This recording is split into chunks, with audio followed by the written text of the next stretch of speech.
Ayan, Kalingap Edu ay napikon nga po sa kanyang live at sinagot ang isang supporter. So, bakit nga ba hindi pwede? So, para sa akin, bilang respeto siguro niya kay Kalingap Prab at dati na po tong ugali ni Kalingap Edu at ilang katandem na po niya ang viral pero never mo po siyang nakitang nag-upload ng BTS na andun yung katandem niya, ka-love team niya. Never po niyang ginawa. So, may isang salita po itong si Edu. Ayan, hello po sa ating lahat mga ka-team EDSI. Sana ay nasa mabuti po kayong kalagayan. Naway patuloy po nating suportahan si Kalingap Prab, Kuya Val at ang buong team.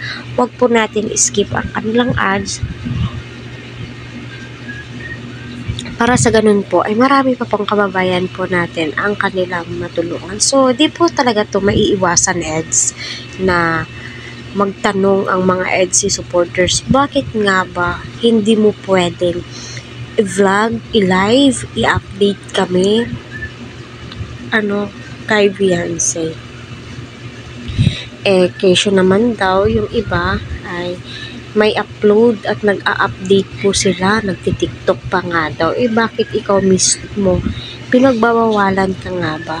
So, para sa akin, never pong pinagbawalan ni Kalingap Prab itong si Edu na i-vlog si Beyonce.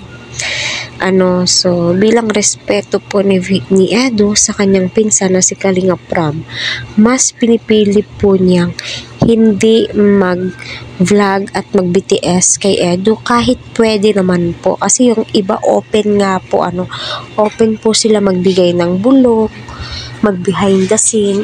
Si Edu na mismo, ka-love team po na yan. Alam niya yung mga kinikilos ni Beyonce pero never po niyang na-topic. Although natatopic niya minsan pero hindi naman po sa lahat ng oras. Puro Beyonce yung bibig niya. So, hindi po niya tinitake advantage yung kasikatan po nilang dalawa. Yun po yung mga nagugustuhan ni Kalingap Prab sa kanya. Unang-una, hindi po bawal na i-vlog ni Kalingap Edu.